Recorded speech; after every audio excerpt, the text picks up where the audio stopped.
Hey guys, this is Captain Frugal reporting of duty for another episode of Road Rage. Boy, has it been a long time since I've done an episode of Road Rage. But that's because I usually do it when I'm in the office or usually driving with a hands-free set, so yes, it's completely safe.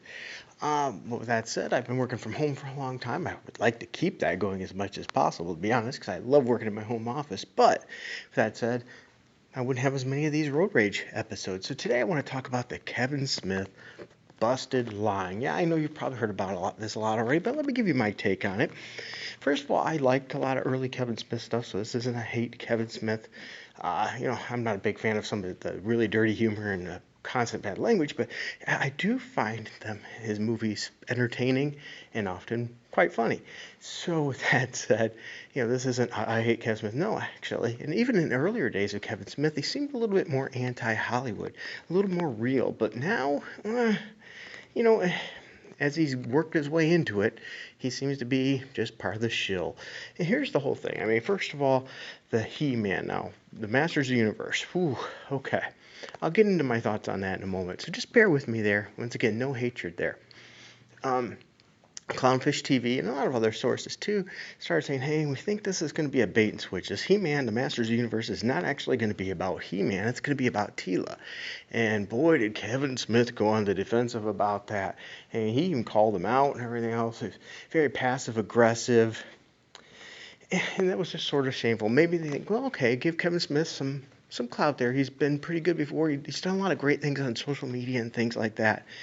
But then, when other sources come out to be, when the embargo was lifted on the giving reviews, even IGN backed up the same sentiment and things that was made and said about by Clownfish TV. Now that tells you something right there. I mean, IGN is a okay, yeah, you take that for a grain of salt too, but there it is, the bait and switch. It's not about He-Man as much as it is about Teela. Now, here's the thing. I think Teela's a great character. I think the animation and everything here looks stunning. I know a lot about the He-Man mythos. I remember reading He-Man books and watching the He-Man original cartoons. Matter of fact, later on there was a remake, and I really liked that. I have it all on DVD.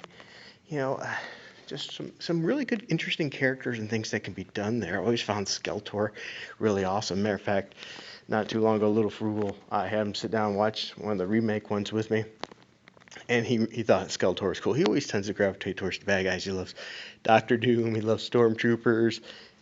Darth Vader he loves too, so he likes the bad guys. So I digress there.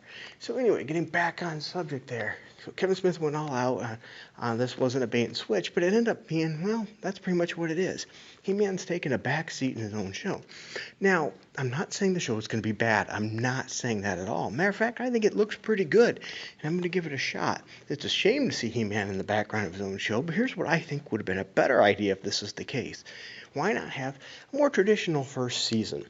Okay, spotlight He-Man things, and then second season, because now the new people the new generation that doesn't know He-Man gets a shot at it, and they get to learn more about He-Man. Now, second season, you have whatever happens, and you let Teela take more of a role, because now maybe it sounds like there's going to be a little bit more mysticism to it, a little bit more in that regard. I think people would have bought into that more because they would have understood the character more. They would have known Teela more from the first season, understood why the importance of He-Man, things of that nature. And I think you wouldn't have riled up the classic retro fans. Because let's be honest, the target market may be some used and things to get toys, but one of the big target markets of this is the people with nostalgia. They're, bringing them back. And so hopefully this can still rekindle nostalgia. I mean, the artwork that we've seen in the previews looks fantastic. The art style does. Looks really interesting. I think there's still a lot of hope for this show. I just hope that it didn't get blown by pushing him all the way to the side. Now you might go, he sounds like he's breathing a little hard. Yeah, I'm doing a walk. And I not just a slow walk, I do a speed walk. My heart rate's at 127 right now. So that's pretty good. So that's why I like to do my morning walk, and these are great for doing these too. But anyway, I'm really still looking forward to checking out He-Man Masters of the Universe, even though my expectations are lowered a little bit. But I'm still hoping they can pull this off. Who knows? Maybe Kevin Smith will still have the ultimate win there with maybe He-Man comes and saves the day. It comes to the greatness of what it is rather than pushing him to the side. But you know what? It's also good to spotlight some other characters. And I think that's what this series is going to do. Get some of the next level characters and give them a little bit more. Like Ram Man. We got to see him in a remake a lot. Ram Man, Mechanic, Many Faces. It'd be good to see them again too. But even spotlight some other ones that didn't get that. Stratos is always cool, which he was still in the remake as much. But we even seen Cyclone. But we didn't get some of the other characters much spotlight, like Fisto and things like that. I'd like to see more of them. See a little spotlight on some of those maybe C-level characters that they were later on in the toy lines. They didn't get as much of a push. But that's what I'd like to see. I want to know what your thoughts are. Are you planning on watching this? Are you skipping it? Are you soured by Kevin Smith's crappy behavior? Or do you back up Kevin Smith and say, he could still pull this out. This could still be misdirection. IGN could be wrong. I want to know your thoughts on it. Thanks for just taking this time with me. I greatly appreciate it. I really, really do. Once again, the huffing and puffing because I'm keeping that heart rate up. It's good for me. And I've been doing this. Everybody's been watching these and knows I like to take walks. Sometimes I do road rage. And there's another Kindle part of that too. I want to make sure I'm in the best shape I can be so I can be around as long as I can for my kids. But things happen. For the followers that may be new, I lost my brother just a little over a month ago. My older brother passed away. He was in good shape. It was just he had a blood condition that led to another massive stroke, and he just couldn't bounce back from it. So I'm trying to, I was talking to some of my friends and things that I haven't talked to in a long time. I'm getting to why I'm mentioning this.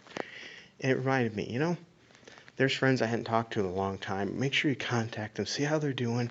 Try to stay better and in touch. So I suggest that too. If you got friends and family or something you haven't talked to in a while, reach out to them, contact them because, our days are limited and you never know when the last one's going to be. I was fortunate with my brother that we were like best friends. We talked every day. Whether it be through text, we called at least a couple times a week and visited each other at least once or so a month. We really had, and we gamed together. I really miss that. But so take this time to remember that too. Take care of yourself. There's no guarantee of life, but hey, you can do a little bit about it, as well as reach out, to those people that you care about, and don't neglect them. For example, I have friends I haven't even seen in probably 8+ years. So I contacted some of them and said, hey, I just want to see how you're doing. And I don't think you want to miss out on that opportunity either. All right, well, thanks for watching and listening, especially if you stuck through it this far. If you don't mind, like, subscribe, hit that notification bell. It would be really greatly appreciated. Until next time, keep it frugal.